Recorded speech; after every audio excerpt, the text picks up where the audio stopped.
নমস্কার, শুরু করছি 8টায় সেরা, presented by Subhash Bose institute of hotel management. আপনারা জানেন যে কাঁটায় কাঁটায় রাত 8টা মানে একদম দিনের সবচেয়ে গুরুত্বপূর্ণ খবরের সম্ভার এবং তার বিশ্লেষণ। আজকেও এরকম ভাবেই আমরা চোখ রাখবো সুশান্ত সিং রাজপুতের মৃত্যু তদন্ত থেকে শুরু করে বিশ্বের কোভিড মানচিত্রে। তার আগে এক খুব দ্রুত দেখে নেওয়ার চেষ্টা করবো আজকের দিনের সবচেয়ে গুরুত্বপূর্ণ খবরগুলো। পরিবহন শিল্পকে সুরাহা দিতে উদ্যোগী রাজ্য। বাস মিনি বাসে 30শে সেপ্টেম্বর পর্যন্ত কর মকুবের কথা ঘোষণা করলেন মুখ্যমন্ত্রী। বকেয়া কর 31শে অগস্টের মধ্যে মিটিয়ে দিলে জরিমানায় ছাড়। এছাড়াও পারমিট ফিতে ছাড় পুরো বছরের জন্যই জানিয়েছেন মুখ্যমন্ত্রী। 30শে সেপ্টেম্বর অবধি বাস মিনি বাসের সকল ট্যাক্স মকুব, অ্যাডিশনাল ট্যাক্স মকুব, পুরনোটা মিটিয়ে দিলে পেনাল্টিও মকুব এবং পারমিট ফিও মকুব করা হলো। মাননীয় মুখ্যমন্ত্রীর নির্দেশে ক্যাবিনেট আজ এটা গৃহীত হওয়ার পর আশা করা যাচ্ছে যে পরিবহন শিল্পে this will bring a boost and great relief. আগে যেহেতু আমরা বলেছিলাম 15,000 টাকা করে, যেটা বাস ওয়াইজে ওরা এই প্রপোজালটা দিয়েছিল, সুতরাং ওদের যেটা সুবিধা হয়েছে এই প্রপোজালটা ফাইন্যান্স মেনে নিয়েছে, তাহলে ওটার বদলে এটা হয়ে গেল আর কি। করোনার গ্রাসে দুনিয়া, প্রতি 15 সেকেন্ডে মারা যাচ্ছেন একজন। গত 2 সপ্তাহে বিশ্বে গড়ে প্রতিদিন 5,900 জনের করোনায় মৃত্যু হয়েছে, যার মানে দাঁড়াচ্ছে প্রতি ঘন্টায় মারা যাচ্ছেন 246 জন। তার মানে প্রতি 15 সেকেন্ডে একজন করোনায় মারা যাচ্ছেন। ভাবতে পারছেন এই মুহূর্তে যে কথা বলছি, 15 সেকেন্ডের মধ্যে বিশ্বের কোথাও না কোথাও একজন কোভিড আক্রান্ত হয়ে মৃত্যু হচ্ছে। এখনো পর্যন্ত সারা বিশ্বে আক্রান্ত 2 কোটির কাছাকাছি, মৃত্যু হয়েছে 7 লক্ষের বেশি মানুষের। সুস্থ হয়ে গেছেন প্রায় 1 কোটি 20 লক্ষ মানুষ। যদিও ভারতে করোনায় মৃত্যুর হার অন্যান্য দেশের তুলনায় অনেকটাই কম, 2% সামান্য বেশি। গত 24 ঘন্টায় দেশে নতুন সংক্রমণ 56,000-এরও বেশি। তবে উদ্বেগের মধ্যেই আশা জাগাচ্ছে সুস্থতার হার। এখনো পর্যন্ত করোনা মুক্ত হচ্ছেন 13 লক্ষেরও বেশি মানুষ। সুস্থতার হার বেড়ে দাঁড়িয়েছে 67.62%। এ নিয়ে আমরা বিস্তারিত আলোচনা করব, চিকিৎসকদের মতামত জানবো যে প্রতি 15 সেকেন্ডে একজনের মৃত্যু কি এর তাৎপর্য। তার আগে একটু অযোধ্যার দিকে নজর রাখি, কারণ ঐতিহাসিক শিলান্যাস পর্বের পর আজকে প্রথম দিন অযোধ্যার কার্যশালায় এখন জোর ব্যস্ততা। সেখান থেকে আমাদের প্রতিনিধি জ্যোতির্ময় কর্মকারের রিপোর্ট। যখন আইনি লড়াইতে সম্পূর্ণ বিষ বাও জলে ছিল রাম মন্দিরের ভবিষ্যৎ, সেই সময়ও কর সেবকদের পক্ষ থেকে এই জায়গাতে একটি কর্মশালা তৈরি করা হয়। 3 দশক ধরে মন্দিরের বিভিন্ন অংশ তৈরির কাজ লাগাতার চলেছে।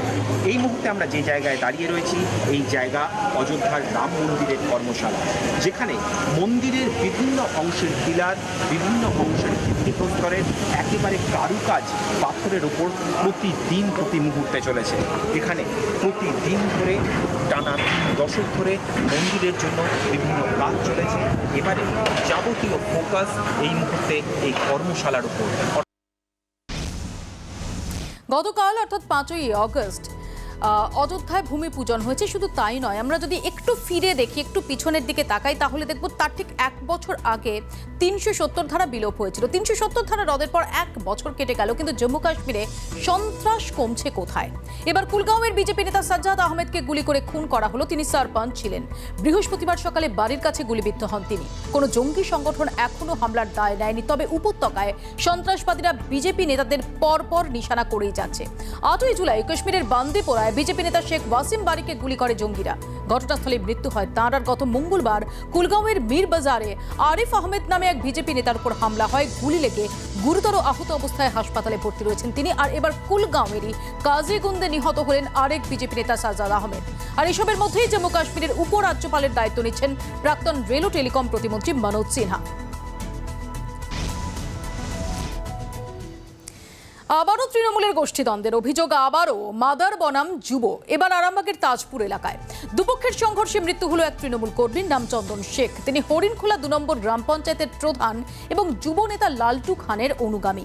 এই ঘটনার জেরে অগ্নিগর্ভ হয়ে ওঠে গোটা এলাকা, চলে ব্যাপক বোমাবাজি।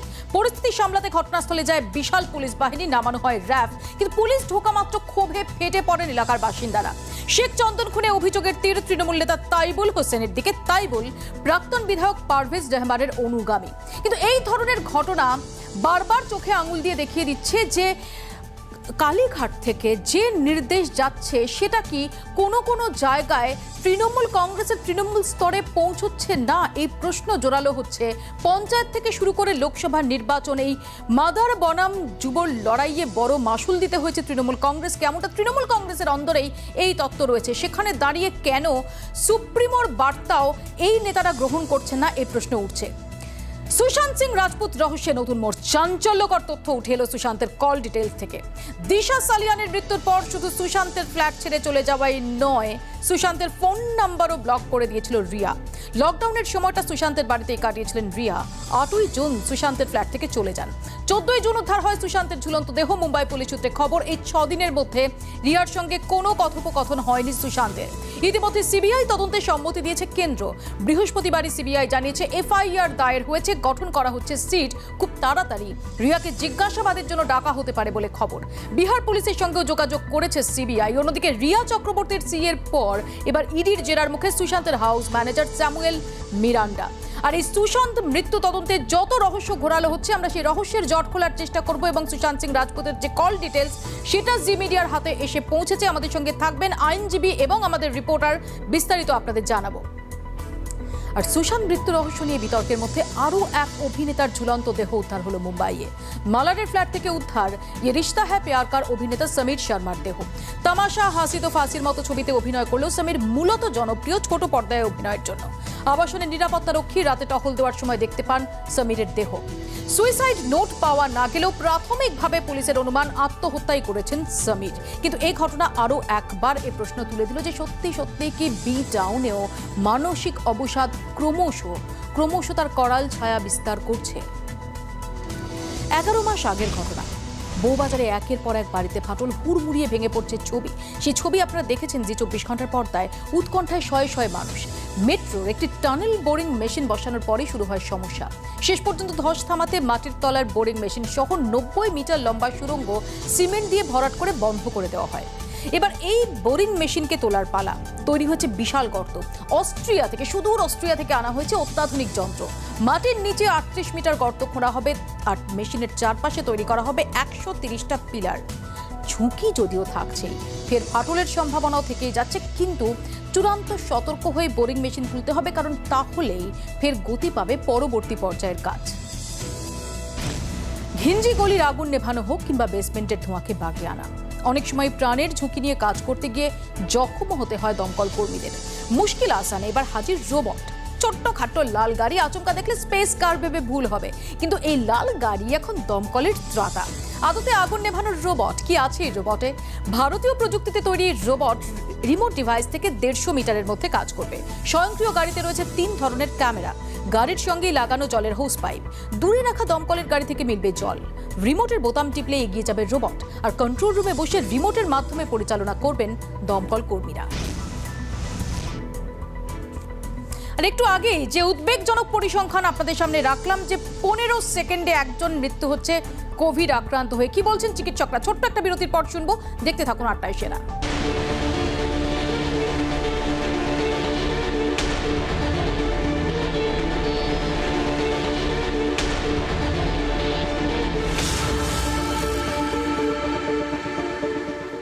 ফিরিলাম বিরতির পর। আপনাদের আগে যেটা বলছিলাম, যে পরিসংখ্যান রীতিমতো উদ্বেগ ছড়াচ্ছে। করোনার গ্রাসে দুনিয়া প্রতি 15 সেকেন্ডে গোটা বিশ্বে একজন করে মারা যাচ্ছেন কোভিড আক্রান্ত হয়ে। গত 2 সপ্তাহে বিশ্বে গড়ে প্রতিদিন 5900 জনের মৃত্যু হয়েছে করোনায়, যার মানে দাঁড়াচ্ছে প্রতি ঘন্টায় মারা যাচ্ছেন 246 জন। একদম সাধারণ পাটিগণিতের হিসেবে প্রতি 15 সেকেন্ডে একজন করে করোনায় মারা যাচ্ছেন। এখনো পর্যন্ত সারা বিশ্বে আক্রান্ত 2 কোটির কাছাকাছি। মৃত্যু হয়েছে 7 লক্ষের বেশি মানুষের।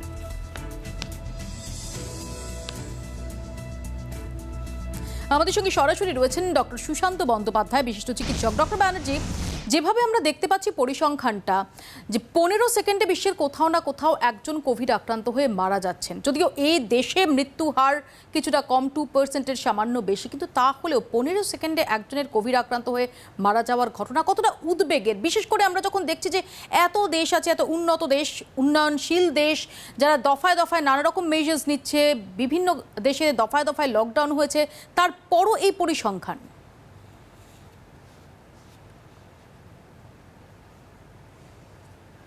হ্যাঁ দেখুন, আমরা তো করোনা যখন এসছে প্রথম থেকেই আমরা একটা জিনিস মানুষকে আশ্বস্ত করার চেষ্টা করে যাচ্ছিলাম, সমানে বলছিলাম যে আতঙ্কের কোনো কারণ নেই, আতঙ্কে থাকবেন না, সাবধানে থাকুন।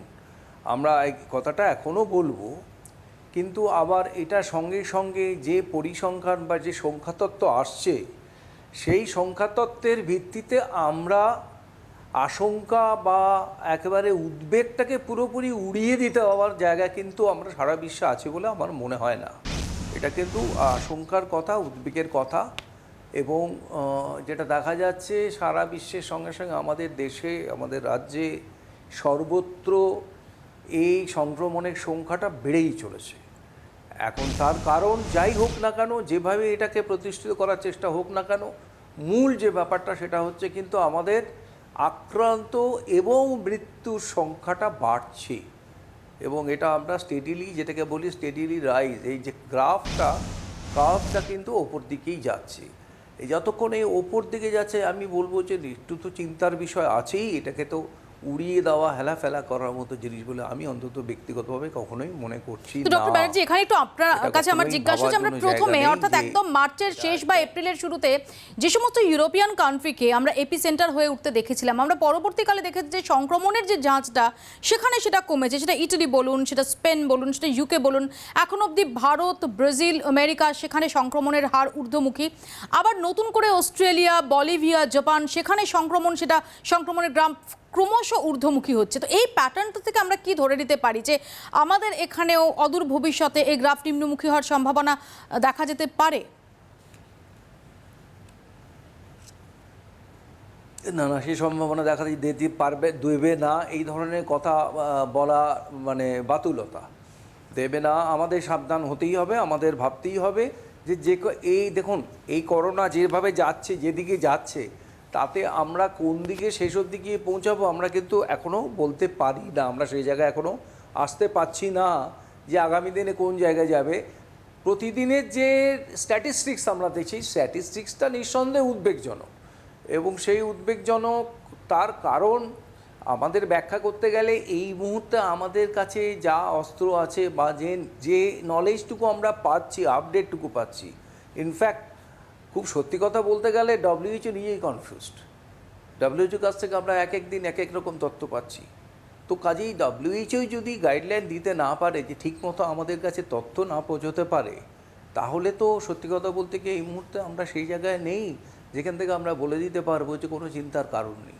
কারণ আমরা তবে আমি এই পাশাপাশি একটু জানার চেষ্টা করবো ডক্টর ব্যানার্জি, যে আমরা যে শব্দবন্ধগুলো ইদানিং আমরা সাধারণ মানুষ পরিচিত হচ্ছি, পজিটিভিটি রেট, তারপর আর নাম্বারের কথা শুনছি, এফেক্টিভ রিপ্রোডাকশন, সেখানে দাঁড়িয়ে যদি আমরা দেখি যে আমাদের দেশে যেমন গত 24 ঘন্টায় 56,000-এর বেশি নতুন সংক্রমণ হয়েছে, 6.5 লক্ষের বেশি একদিনের টেস্টও হয়েছে, যেটাও একটা রেকর্ড। তো সেক্ষেত্রে পজিটিভিটি রেট যদি আমরা মাথায় রাখি, এবং ইতিমধ্যেই দিল্লি, মুম্বাইয়ের মতো শহরে যে এফেক্টিভ রিপ্রোডাকশন তার যে হারটা সেটা সামান্য হলেও নেমেছে, 1-এর নিচে ঘোরাফেরা করছে, এগুলো কি একটা পজিটিভ সাইন হিসেবে আমরা দেখতে পারি?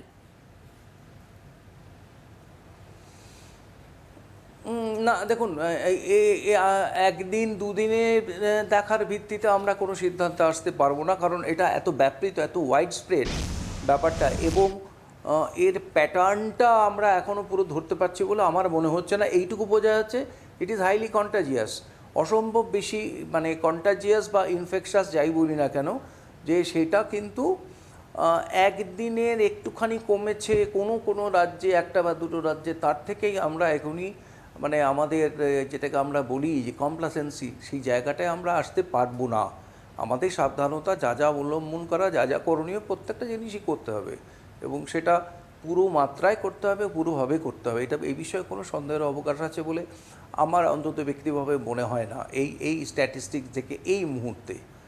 এখন এর কারণ বহুবিধ থাকতে পারে, যেমন আমি দেখলাম একটা তত্ত্ব, ডব্লিউএইচও নাকি বলছে যে যারা অ্যাসিমটমেটিক তাদের কাছ থেকে কোনো ভয় নেই, কিন্তু এই তত্ত্বের এই কোনো ব্যাখ্যা কোথাও পাওয়া যাচ্ছে না। কাজে একেবারে, এবং আপনিও যেটা বললেন যে এই তত্ত্ব নিয়েও কিন্তু দুবার দু ভার্সন শুনেছি আমরা হুর পক্ষ থেকে।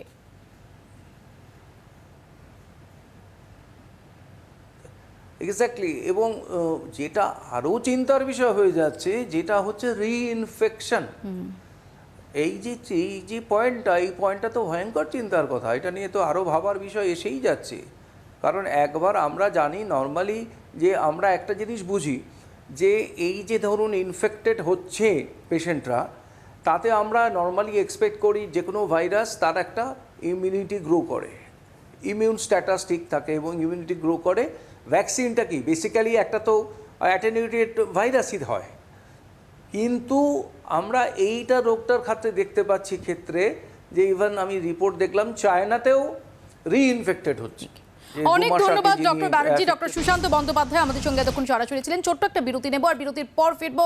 চাঞ্চল্যকর মোড়, সুশান্ত সিং রাজপুত মৃত্যু তদন্তে ইতিমধ্যে সিবিআই এফআইআর করেছে, এবং আপনাদের ব্রেকিংটাও দিয়ে রাখি যে 7 জন তাদের বিরুদ্ধে এফআইআর হয়েছে, যার মধ্যে যেমন রিয়া চক্রবর্তী, তার পরিবার রয়েছেন, তার পাশাপাশি একজন আননোনের নামও রয়েছেন। একটা ছোট্ট বিরতির পর এই সংক্রান্ত বিস্তারিত তথ্য এবং বিশ্লেষণ নিয়ে আসবো। দেখতে থাকুন 8টায় সেরা।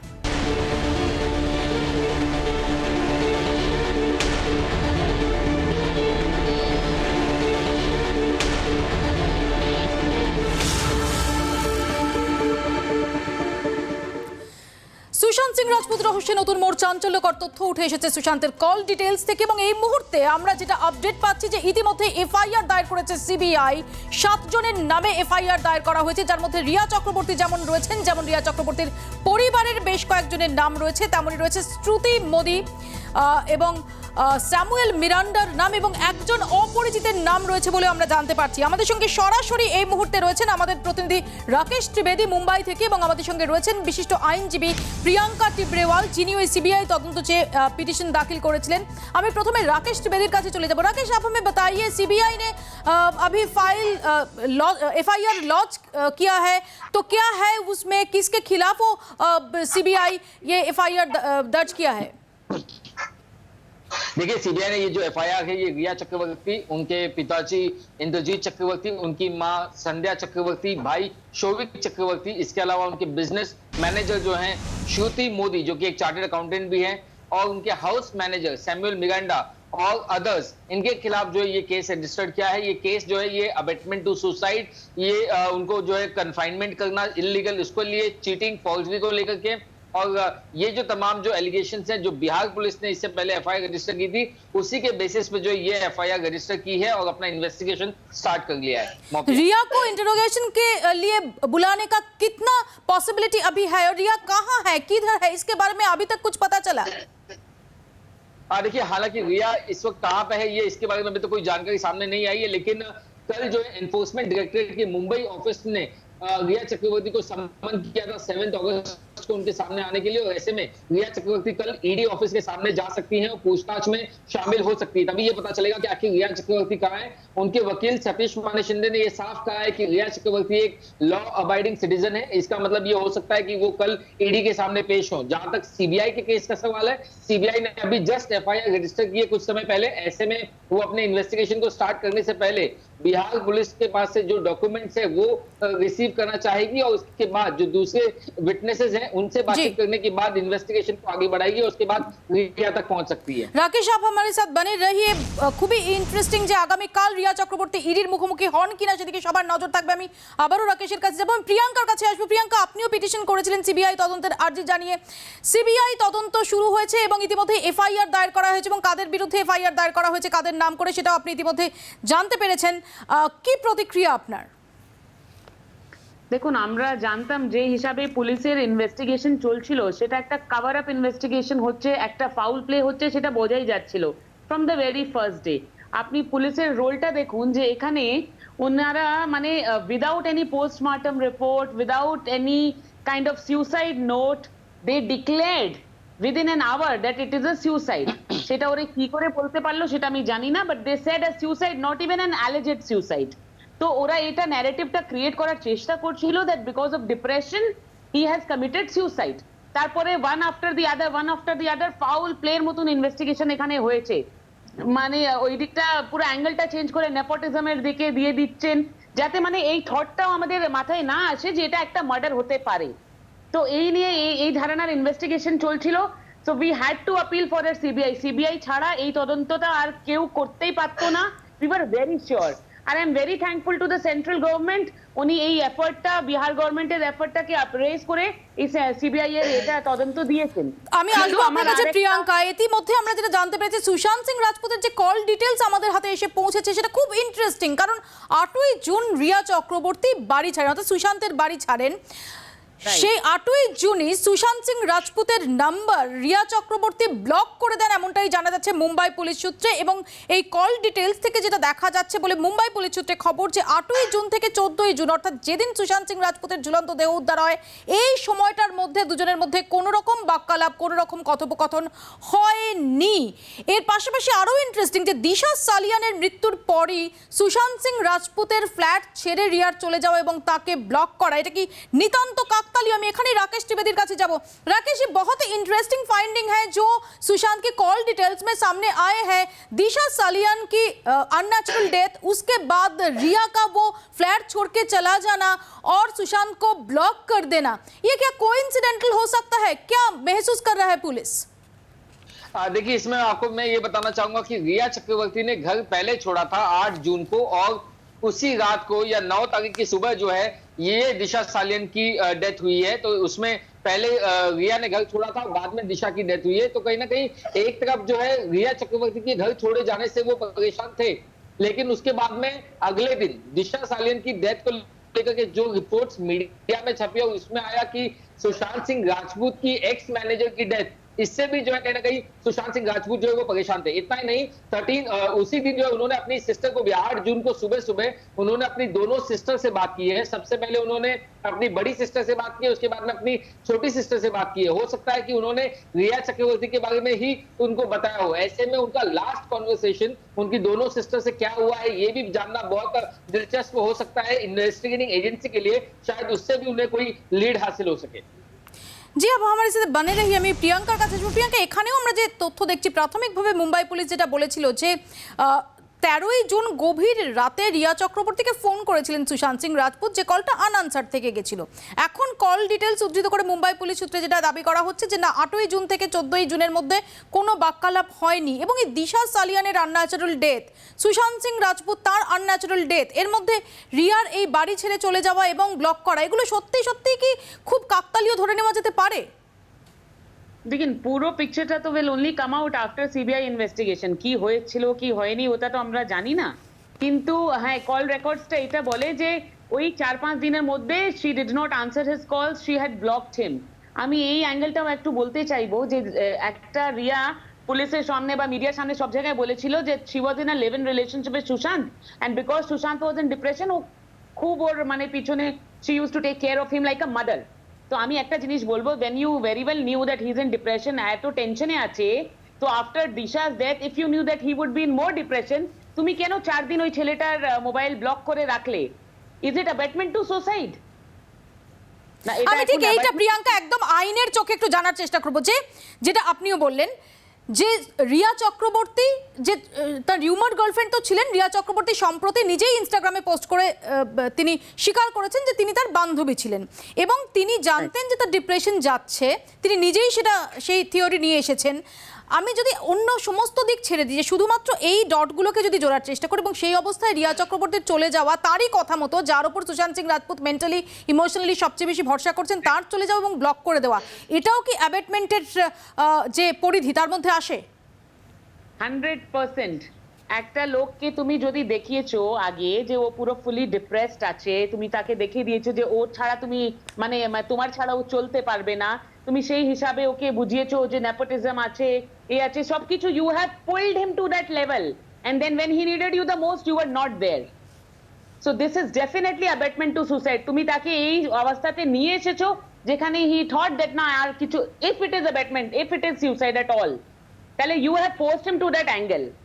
You are blocking him, you are not taking his call, has also forced him till certain extent. But what is that will be revealed and unravel only after the CBI investigation. আমি আসবো, আমি আবারও राकेश त्रिवेदीर কাছে चले जाबो। राकेश, हमको ये पता है कि अभी बहुत इन्फ्लुएंशियल मिनिस्टर का नाम पर भी सवाल उठ रही है, तो अभी सीबीआई एफआईआर दर्ज किया है, वहां पर कुछ वो अननोन पर्सन्स उसका भी मेंशन है, तो कितना सिग्निफिकेंट है ये? और अभी महल क्या है मुंबई में, मुंबई का पॉलिटिकल जो एनवायरनमेंट में है वहां पे?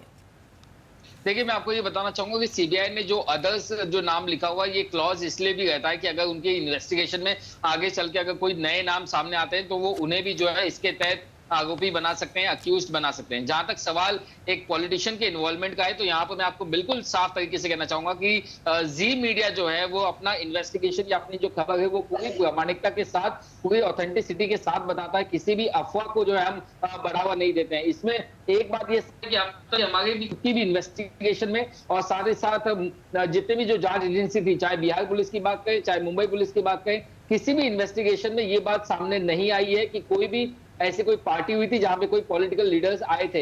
ये जो थियरी है ये सिर्फ सोशल मीडिया पे घूम रही थी, जिसे आप फेक न्यूज कह सकते हैं। कुछ नेताओं ने जो इसको फेक न्यूज को आधार बना के अपनी राजनीति भी इस पर सेकने की कोशिश की है, लेकिन सच क्या है ये सीबीआई की जांच में भी सामने आ जाएगा। लेकिन जहां तक हमें अभी तक की जांच में पता है, इस बात में कोई आधार नहीं है कि ऐसी कोई पॉलिटिकल इन्वॉल्वमेंट इस मामले में प्राइमा फेसी दिखाई दे गई है। জি, आप हमारे साथ बने रहिए। আমি আবারও প্রিয়াঙ্কার কাছে চলে যাব। প্রিয়াঙ্কা, প্রথমে যেটা আপনিও বলছিলেন যে প্রথমে এটা মানসিক অবসাদ, নেপোটিজম, এই বিতর্ক থেকে সম্পূর্ণটা কিন্তু ঘুরে গেছে রিয়া চক্রবর্তী এবং তার পরিবারের দিকে।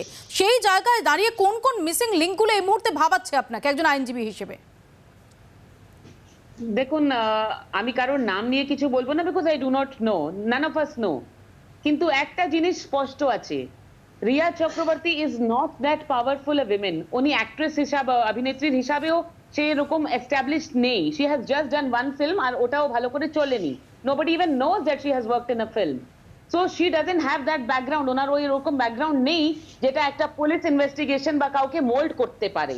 তো এই কথাটা তো কিন্তু স্পষ্ট আছে দ্যাট কেউ কিছু পাওয়ারফুল লোকজন আছে যারা এটাতে ইনভলভ আছে, বিকজ এতগুলো ফাউল ইনভেস্টিগেশন, ন্যাবুলাস ইনভেস্টিগেশন হতে পারে না।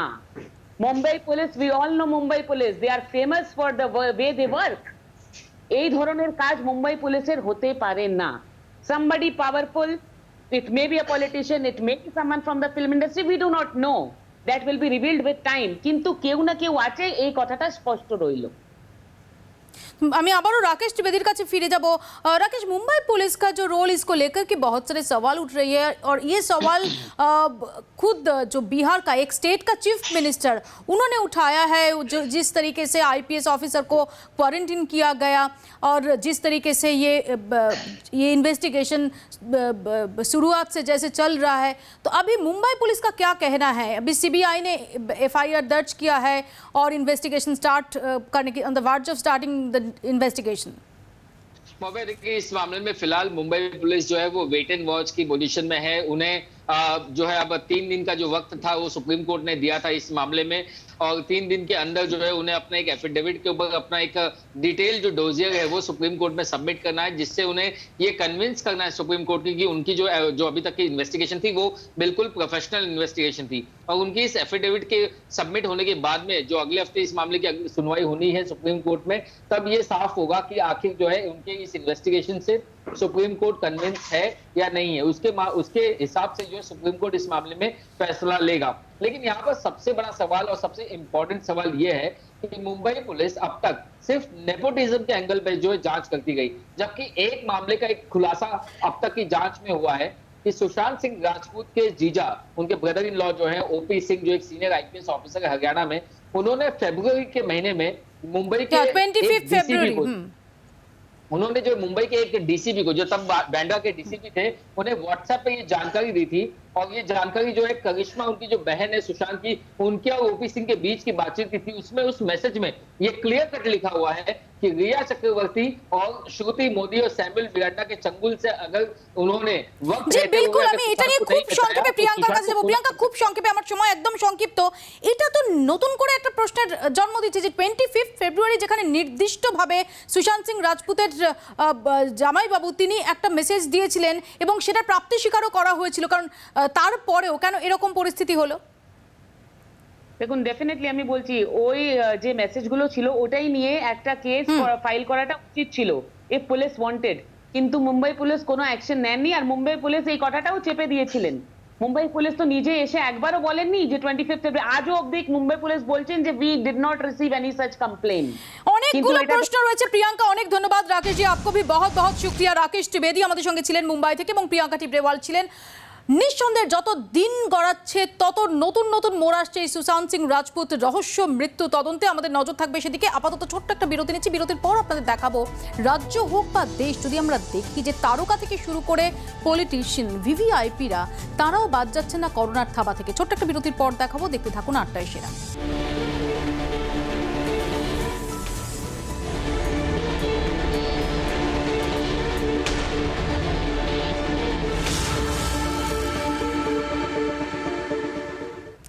আপনাদের আজ দুপুরে যে খবর দিয়েছিলাম, শ্যামল চক্রবর্তী প্রয়াত হয়েছেন। দুপুরে 1:45 নাগাদ প্রয়াণ হয়েছে তার, এবং তিনি কোভিড আক্রান্ত ছিলেন। আর তার মৃত্যুর সঙ্গে সঙ্গেই আরও একটা উদ্বেগের আশঙ্কার দিক সামনে চলে এসেছে। শ্যামল চক্রবর্তী, তমনাশ ঘোষ, সমীর রায়, সুভাষ বসুরা যে করোনার মৃত্যু তালিকায় উঠছে রাজনৈতিক নেতাকর্মীদের নাম, যারা মানুষকে এতদিন পথ দেখিয়ে এসেছেন। আজ এই মহামারী আবহে সেই জনপ্রতিনিধিদের মৃত্যুতে উদ্বেগ বাড়ছে। মহামারীতে কাহিল রাজ্য, করোনার কামড় এতটাই ভয়ঙ্কর। আম আদমি থেকে রাজনৈতিক নেতা কাউকেই ছাড়ছে না কোভিড-19 সংক্রমণের কবলে ইতিমধ্যেই প্রাণ হারাতে হয়েছে রাজ্যের একাধিক রাজনৈতিক নেতাকর্মীকে। বৃহস্পতিবারই মৃত্যু হয় বামফ্রন্টের বর্ষিয়ান নেতা শ্যামল চক্রবর্তীর। 30 জুলাই তার কোভিড রিপোর্ট পজিটিভ আসে। হাসপাতালে চিকিৎসাও চলছিল, কিন্তু লড়াই শেষ হলো এদিন দুপুরে। কোভিড আক্রান্ত হয়ে ইতিমধ্যে মৃত্যু হয়েছে বাংলার একাধিক রাজনৈতিক নেতাকর্মীর। 23 জুন মৃত্যু হয় ফলতার তৃণমূল বিধায়ক তমনাশ ঘোষের। 8 জুলাই করোনায় মৃত্যু হয় বর্ধমানের প্রাক্তন কাউন্সিলর তথা তৃণমূল নেতা সমীর রায়ের। 5 আগস্ট কোভিডে মৃত্যু বিধাননগরের কাউন্সিলর সুভাষ বসুরও। মৃত্যু হয়েছে আমতা 2 নম্বর পঞ্চায়েত সহসভাপতি খায়রুল হকের। করোনার কামড়ে জনপ্রতিনিধিদের মৃত্যু চিন্তা বাড়াচ্ছে। এই মহামারী মোকাবিলায় যাদের দিকে তাকিয়ে রয়েছেন সাধারণ মানুষ, তাই যাদের হাতে পরিচালনার রাশ তাদের এভাবে চলে যাওয়ার ঘটনায় উদ্বেগ বাড়ছে আম জনতার। তবে শুধু খারাপ নয়, ভালো খবরও আছে। ইতিমধ্যেই করোনাকে হারিয়ে সুস্থ হয়ে উঠেছেন সুজিত বসু, অশোক ভট্টাচার্য, ফুয়াদ হালিমের মতন জনপ্রতিনিধিরা। ব্যুরো রিপোর্ট, জি24 ঘন্টা। এবং গোটা দেশ জুড়েই আমরা দেখতে পাচ্ছি কোভিড আক্রান্তের তালিকায় ক্রমশ বাড়ছে জনপ্রতিনিধিদের নাম। শুধু স্থানীয় নেতা মন্ত্রীর নয়, সংক্রমণের কবলে পড়ছেন হেভি ওয়েটরাও। ইতিমধ্যেই করোনা আক্রান্ত হয়েছেন স্বরাষ্ট্রমন্ত্রী অমিত শাহ, মধ্যপ্রদেশের মুখ্যমন্ত্রী শিবরাজ সিং চৌহান, কংগ্রেস সাংসদ কার্তি চিদাম্বরম, কর্ণাটকের মুখ্যমন্ত্রী ইয়েদুরাপ্পা এবং তার মেয়ে। করোনার সঙ্গে লড়ছেন তামিলনাড়ুর রাজ্যপাল বনওয়ারিলাল পুরোহিত। কোভিডে আক্রান্ত উত্তরপ্রদেশের একাধিক নেতা মন্ত্রী। রাজ্যের বিজেপি প্রধান স্বতন্ত্র দেব সিং এর পাশাপাশি রাজ্যের বেশ কয়েকজন মন্ত্রীর শরীরেও কোভিড সংক্রমণ হয়েছে। মন্ত্রী মহেন্দ্র সিং, জয়প্রতাপ সিং, ব্রজেশ পাঠক করোনা আক্রান্ত। করোনায় মৃত্যু হয়েছে সে রাজ্যের মন্ত্রী কমল রানী বরুণের। সব মিলিয়ে জনপ্রতিনিধিদের মধ্যে বাড়তে থাকা সংক্রমণ উদ্বেগ বাড়াচ্ছে। প্রশ্ন উঠছে, যাদের সাধারণ মানুষকে সচেতন করায়, যারা ফ্রন্ট লাইন যোদ্ধা, তাদের সচেতনতায় কোনো ফাঁক থেকে যাচ্ছে না তো?